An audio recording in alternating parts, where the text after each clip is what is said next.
All right, not a typical RC video, obviously. Hey everybody, Rick from Rick's RC and More. As you can see here, I just dragged in a heavy generator.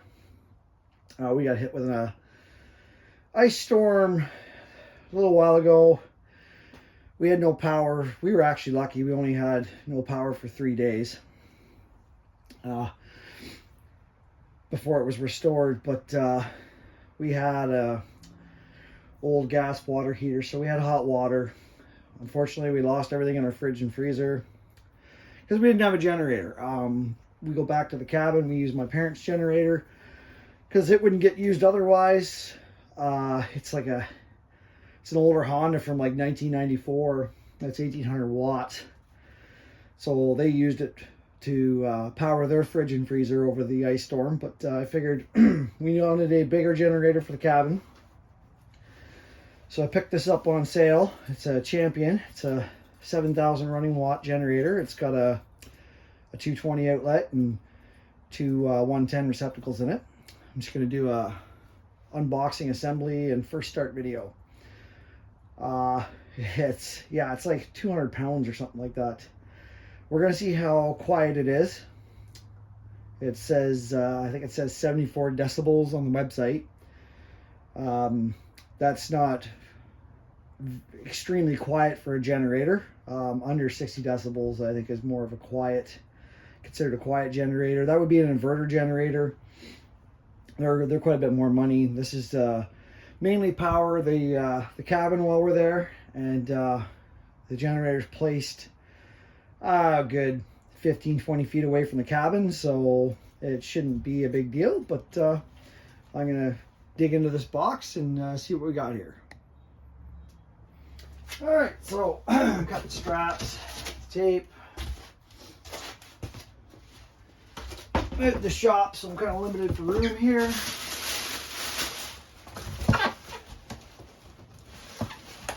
Oh. I'm probably gonna have to cut this box right open to get all this out.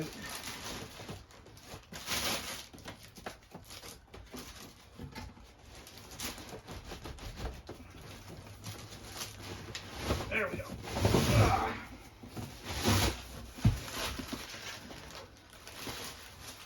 Accessories kit. Oh, I got a manual zip tied. So they claim 11.5 hours at 50% load for your run time on this for the full tank of gas. That's a big tank, so it's probably not the easiest on fuel. I'll get it out of the box and we'll see what's going on here. All right, so it's got a handle, good. Wheels in the accessory kit.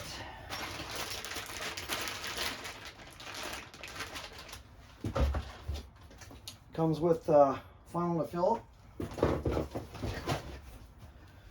And comes with some 5W30 engine oil.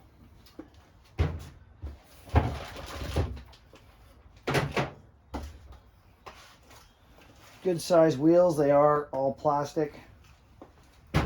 No rubber on them.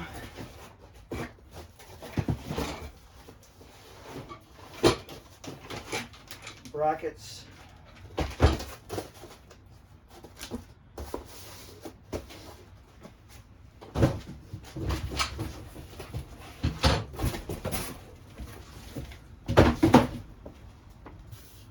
Unfortunately, it's not a nice day out.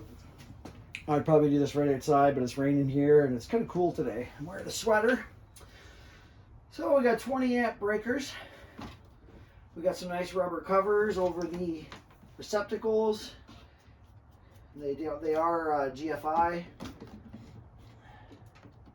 And this says 120/240. There is a reset, there's a breaker on that as well. It's got a little IntelliGauge here, automatic shut off for carbon dioxide, and it also will shut off if you don't have the right amount of oil. This looks like a on off as far as running. That might be the fuel, actually. The way it feels, it kind of feels like maybe that's, yeah, so that's the fuel petcock.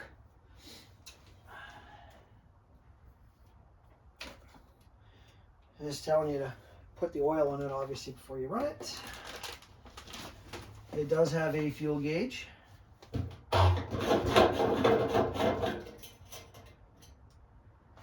Got a filter screen. It is a steel tank. I'll get the wheels on it and get some oil in it and some fuel in it, and we're gonna fire it up. All right, so got the legs on it and the wheels. It's got the handle. There's rubber on the bottom of the wheels. I mean, these are kind of sloppy. I mean, you're not wheeling these things far, so that's good, because that's basically just a shoulder bolt that goes through that wheel, and there's just a pin holding it on if you want to remove the wheels quickly. You'll need a wrench and ratchet to remove the little foot pegs, though. But once they're on, in my situation, they're staying on.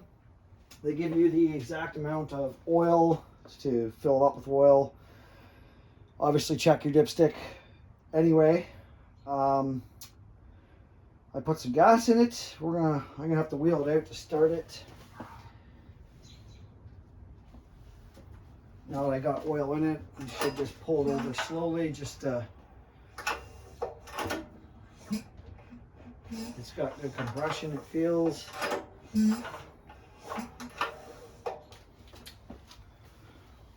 Well, let's move it outside and start it up.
Alright, so we started it up, started second pull, first run. I checked all the outlets, made sure they were all working. It's loud. It's not quiet at all. I think, like I said, the website says 74 decibels. I don't have a decibel meter, but I'm sure it's louder than that. As far as our use for it, at the cabin, it's a distance away. We can make a barrier wall or something to eliminate the noise. If we have another big power outage here at the house, I'm going to apologize now to my neighbors, because if that thing was running all night, we definitely have to find a way to quiet it down here as well. I wouldn't want my neighbors to have to listen to that all night, or even us here while it's running. That might be a situation where you plug in your fridges and freezers and at night shut it off, and just hopefully overnight they don't cool down enough. But we don't have a whole lot of power outages here. This was bought more for the cabin than anything. So I'll work on insulated barrier wall or something, or look into some way of quieting it down, or either that really extend our our plug-in from the cabin. Anyway, just my thoughts. So this is the it's the Champion. It's the it's a 7,000 running watt, 8750 starting watt. I got it on sale. It was $850 Canadian plus tax, so it was about $960 after the fact, out the door. I put probably about 20 liters of fuel in it, and that give it a little over half a tank. So that's how you get the long run time out of it. The 11.5 hours at 50% load. That's a big tank. So if we're gonna run the plan was to get one big enough to run an AC unit, so that the really hot summer we can have some cooling in the cabin, because it can get quite hot in there. A lot of our friends and family that bring their trailers up, they all have AC units on their trailers. Unfortunately, with the cabin, you're not running a economical AC unit like what's on a trailer. It's going to be either a window shaker or a portable AC unit. So we needed something with some good output for that. I'm sure we'll get good use out of it. My brother's got a Champion. He hasn't had any issues with it. It's been a good unit. All he's done is regular maintenance. So 5-hour break-in period for this with the supplied oil. They say don't run synthetic in it till you're done your break-in. Whether or not I run synthetic in it, I hadn't bothered with my parents' Honda, and it seems to go strong still. Yeah, a little bit. They still say if you run synthetic on this to still abide by the regular oil change period, regardless of it being synthetic. So it might not be much of a benefit running synthetic in it. Just my 2 cents so far. Once I get some use on it, I might do like a review, how it's working. Maybe go the summer with it and let anybody know if we've had any issues or anything like that, if it runs everything. I mean, we had an 1800 watt run in the cabin for a lot of years. The only reason we stepped up to this was just if we wanted to run an AC unit, and then if we do have another large power outage here, then we have something to run our fridges and our freezer and some power to the house. Anyway, everybody, thanks for watching. Until next time.